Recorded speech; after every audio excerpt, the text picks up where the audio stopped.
안녕하세요. 사회쌤입니다. 오늘 사회 온라인 수업을 시작하겠습니다. 오늘의 학습 주제는 국내 총생산의 이해입니다. 우리가 계속해서 경제 단원을 배우고 있는데 이 경제 중에서도 핵심 개념, 이 국내 총생산에 대해서 오늘 배워보도록 할게요. 자, 뉴스를 보다 보면은 이런 용어들이 보일 거예요. 경제 성장률이라던가 GDP, 이것이 오늘 배울 내용과 관련이 있어서 제대로 학습하면은 뉴스를 볼 때 앞으로 많은 도움이 될 것 같습니다. 그 중에서 이 국내 총생산이라는 것은요, 한 나라의 경제 규모를 알려주는 지표인데요. 이 경제라는 것이 사실 굉장히 복잡합니다. 그래서 다른 나라와의 경제 규모를 비교한다던가 한 나라 안에서도 과거와 현재의 경제를 비교할 때 뭔가 숫자로 딱 표현해 주는 것이 있다면은 비교해 주기 쉽잖아요. 그런 지표가 바로 국내 총생산이고요. GDP라고 약자로 표현하기도 합니다. 좀 더 구체적으로 국내 총생산의 뜻을 보자면요. 일정 기간 한 나라 안에서 새롭게 생산한 모든 최종 생산물의 가치를 합한 것입니다. 한 국가 안에서 만든 모든 생산물 엄청나게 많을 거 아니에요. 재화나 서비스 종류가 엄청 많은데 그 모든 생산물의 가치를 합한 것이 국내 총생산입니다. 우리나라 같은 경우에는요, 한국은행에서 이 GDP를 산출해냅니다. 좀 더 구체적으로 살펴볼게요. 이 국내 총생산에 해당되는 것이 있고 안 되는 것이 있거든요. 좀 더 구체적으로 이야기해 보도록 하겠습니다. 일단 일정 기간이라고 하면은요, 보통 1년을 말해요. 1년. 한국은행에서 2021년에 GDP를 산출하고요. 2020년에 GDP를 산출하고 2019년 GDP를 산출하고 하거든요. 이런 식으로 1년 단위로 GDP를 산출합니다. 그래서 여기 만약에 2020년에 생산된 자동차가 있고 2021년에 생산된 자동차가 있으면은요. 2021년의 GDP에는 당연히 2020년 생산 자동차는 포함되지 않고요. 2021년에 생산된 자동차만 그 가치가 포함되는 겁니다. 그 해에 새롭게 생산한 것만, 그 생산물의 가치만 국내 총생산에 포함된다고 보면 되겠습니다. 한 나라 안에서라는 말은요, 그 나라의 영토 안에서 생산된 것만, 그 생산된 것의 가치만 국내 총생산에 포함된다는 말입니다. 자, 우리나라에서 생산된 자동차가 있겠고요. 또 미국에서 생산된 자동차가 있겠죠. 참고로 우리나라 자동차 기업인 현대자동차는요, 우리나라에도 그 생산 공장이 있고 미국에도 그 생산 공장이 있는데요. 자, 우리나라의 GDP에는 우리나라 안에서 생산된 그 자동차의 가치만 우리나라 GDP에 포함된다는 거고요. 미국 공장에서 생산된 가치는 우리나라 GDP에 포함되지 않는다는 말입니다. 미국 공장에서 생산된 그 자동차의 기업이 우리나라더라도 미국에서 생산되면은 우리나라의 GDP에 포함되지 않아요. 또 다른 예를 들어보자면요. 해외의 유명 가수가 우리나라에 와서 공연을 했어요. 그 공연이라는 서비스를 생산한 거죠. 우리나라에서 공연했으면은요. 그 공연자의 국적이 어디든 간에 우리나라의 GDP에 포함되는 겁니다. 또 다른 예를 들어보자면요. 우리나라의 유명 가수가 외국에 가서 공연을 했습니다. 그러면은 공연 서비스에 대한 가치는 외국 국가의 GDP에는 포함되겠지만 우리나라 GDP에는 포함되지 않습니다. 다시 말해서 생산자의 국적은 상관없고요. 그 나라 영토 안에서 생산된 것만 GDP에 포함된다는 뜻입니다. 다음으로 새롭게 생산한 것이란 말은요. 중고품은 포함되지 않는다라는 말입니다. 중고품이라는 것은요. 한번 생산됐다가 팔리고 다시 팔리는 거잖아요. 이미 처음 생산되었을 때 GDP에 포함되었기 때문에 중고품으로 재생산되고 판매된다 하더라도 GDP에 포함되지 않습니다. 자, 그 다음으로 모든 최종 생산물에, 여기서 최종 생산물이란 말은요. 중간 생산물은 포함하지 않는다라는 말입니다. 자, 여기 자동차가 있습니다. 자동차는 다 완성된 모습이죠. 그것이 최종 생산물인데 이 자동차를 만들기 위해서는 바퀴라던가 휠 같은 것들이 있어야겠죠. 이런 게 중간 생산물이에요. 또 이런 걸 만들려면은 톱니라던가 나사 같은 게 필요한데 이런 게 중간 생산물입니다. 자, GDP를 측정할 때는 이러한 중간 생산물의 가치는 포함되지 않고요. 최종 생산물의 가치만 포함된다는 말입니다. 왜냐하면은 이 중간 생산물의 가치는 이미 최종 생산물의 가치 안에 다 녹아 들어가 포함되어 있기 때문이겠죠. 그래서 중간 생산물의 가치까지 포함시키면은 중복되어 버리잖아요. 그래서 중간 생산물의 가치는 포함하지 않고 최종 생산물의 가치만 GDP에 포함되는 겁니다. 자, 마지막으로 가치를 합한 것이라고 했는데 여기서 가치는요, 시장 가치, 다시 말해서 시장에서 거래되는 가치를 말합니다. 자, 만약에 여러분들이 상추나 깻잎 같은 채소를 생산했습니다. 네, 그런 것들을 만약에 생산해 가지고요, 마트나 시장에다 팔아요. 그럼 그 판매 가격이 바로 시장 가치예요. 이것은 GDP에 포함됩니다. 자, 하지만 여러분들이 이런 채소를 생산했는데 그거를 여러분들이 직접 소비해요. 그거는 어디 팔리고 거래가 오고 간 게 아니죠. 이런 것은 GDP에 포함되지 않는다라는 말입니다. 시장에서 거래되는 가격으로 포함되고 시장에서 거래되지 않는 것은 GDP에 포함되지 않는다라는 말입니다. 따라서 당연히 뭐 공연장 앞에서 몰래 파는 암표라던가 마약 거래, 그런 것들은 정상적인 시장에서 거래된 것이 아니기 때문에 GDP에 포함되지 않겠죠. 뿐만 아니라 우리가 돈을 주고 거래하는 것이 아닌 봉사활동 또는 가사노동, 그런 것에 대한 가치도 GDP에 포함되지 않는다라는 것입니다. 그래서 이 GDP의 뜻을 여러분들이 잘 정리하고 포함되는 것과 포함되지 않는 것을 잘 구분할 수 있었으면 좋겠는데요. 우리 교과서에 나와 있는 거 한번 볼게요.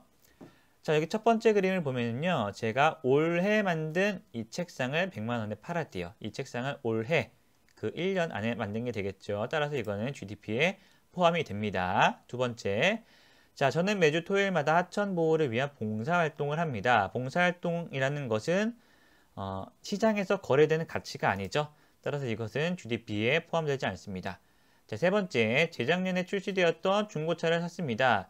자, 재작년, 이거는 이미 1년보다 훨씬 전에 있었던 일이네요. 그리고 중고차래요. 따라서 이거는 GDP에 포함되지 않는 거고요. 네 번째, 자, 저는 미국인이지만 한국에서 영어 회화 강의를 하고 있습니다. 자, 생산자의 국적은 중요하지 않다고 했어요. 한국에서, 우리나라 영토 안에서 영어 회화라는 서비스를 생산한 거잖아요. 이 가치는 GDP에 포함이 되겠죠. 이렇게 GDP에 포함되는 것과 포함되지 않는 것을 여러분들이 잘 구분하셨으면 좋겠습니다.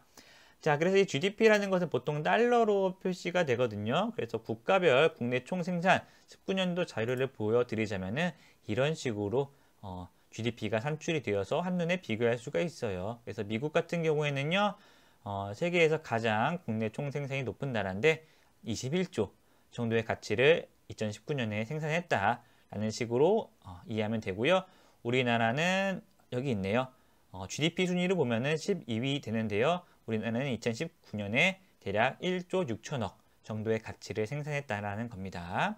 자, 여기서 한 가지 또 알아주면 좋은 게 1인당 국내 총생산, 1인당 GDP라는 지표가 있는데요. 이거는 GDP를 그 나라의 인구수로 나는 거예요.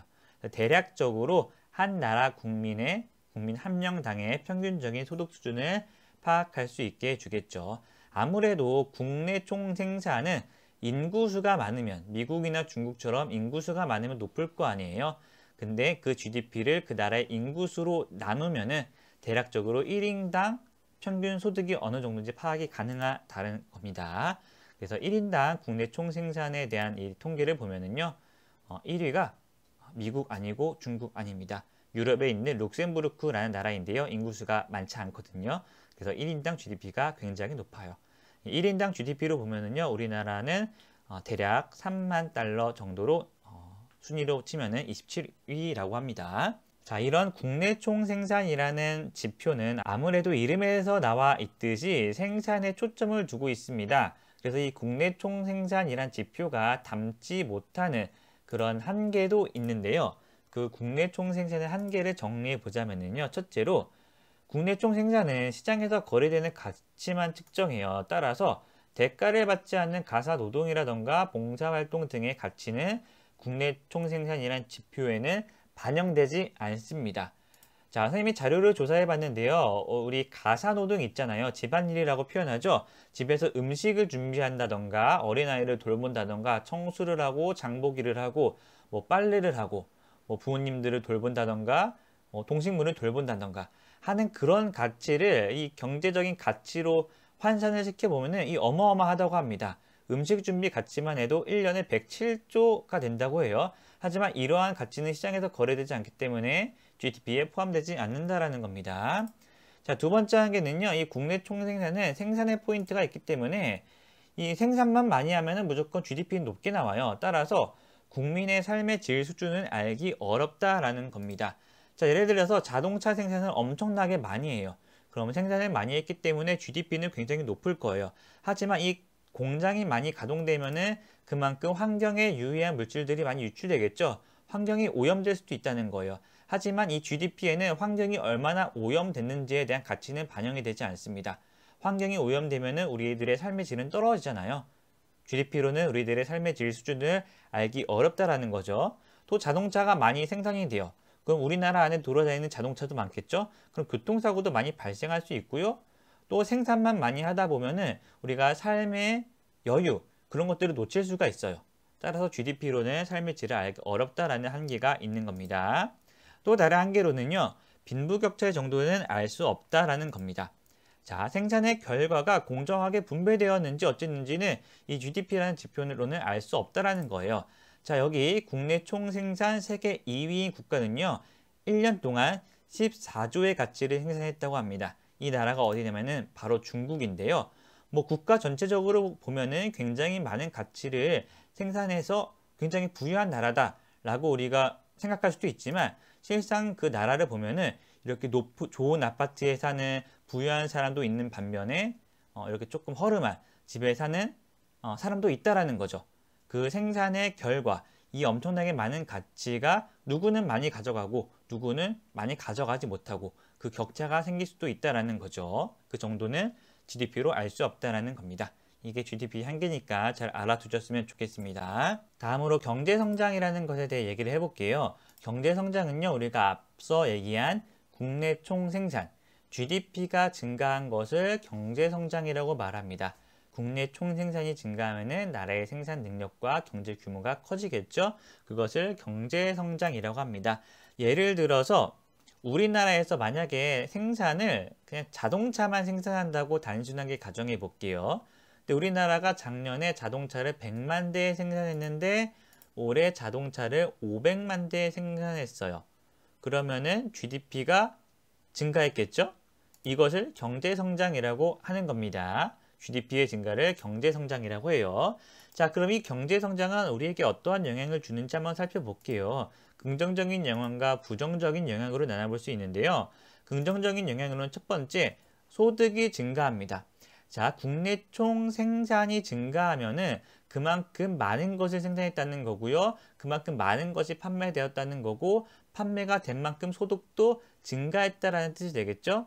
따라서 경제성장은 우리들의 소득이 증가했다는 것을 의미합니다. 그러면은 물질적으로 풍요로워지겠죠. 우리가 먹고 싶은 것도 많이 먹을 수 있고 사고 싶은 것도 많이 살 수 있잖아요. 그래서 경제성장은 우리들의 소득 증가와 물질적 풍요로 이어진다라는 것이고요.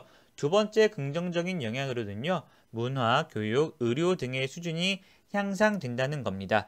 우리의 소득이 증가하면은 국가에 내는 세금도 늘어날 거 아니에요. 국가의 재정이 증가한다는 겁니다. 그럼 나라에서 다양한 문화 공연장이라던가 학교, 병원 그런 것들을 만들어낼 수가 있겠죠. 이런 것들이 향상되면서 우리가 더 양질의 문화라던가 교육, 의료를 우리가 누릴 수 있는 것입니다. 따라서 긍정적인 영향으로는 우리들의 삶의 질이 향상된다 라고 표현할 수도 있겠죠. 자, 부정적인 영향으로는 첫 번째, 자원 고갈 그리고 환경 문제가 있습니다.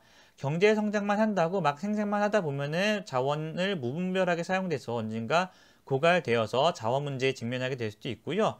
너무 지나치게 생산만 강조하다 보면은 환경 오염도 일어날 수가 있겠죠. 두 번째로는 삶의 균형이 붕괴될 수가 있어요. 우리가 쉬지 않고 계속 일을 해봐요. 그러면은 GDP는 올라갈 수가 있겠지만 우리가 하고 싶은 일을 못하죠. 가족들과의 시간도 보낼 수가 없고요. 취미 생활도 할 수가 없습니다. 요즘 말로는 워라밸이 붕괴될 수 있다는 그런 이야기겠죠. 세 번째로는 빈부격차와 계층 간 갈등이 발생할 수가 있습니다. 경제 성장을 한 그 이득이 특수한 계층에게만 돌아간다면은 이거는 사회 갈등이 조장되는 거잖아요. 그리고 빈부격차 문제도 심해질 수 있다는 겁니다. 정리하자면요, 부정적인 영향으로는 우리들의 삶의 질이 하락할 수도 있다는 것입니다. 이처럼 경제 성장은 양면적인 모습이 존재해요. 따라서 우리는 앞으로 부정적인 영향은 줄이고 긍정적인 영향을 확대해가는 방향으로 경제를 성장시키는 것이 중요한 것이겠죠. 자, 오늘 배운 내용은 여기까지고요. 많은 내용을 학습했는데 교과서 내용도 읽어보시고 학습한 내용 과제로 정리해서 제출하면 되겠습니다. 그럼 이상입니다. 안녕히 가세요.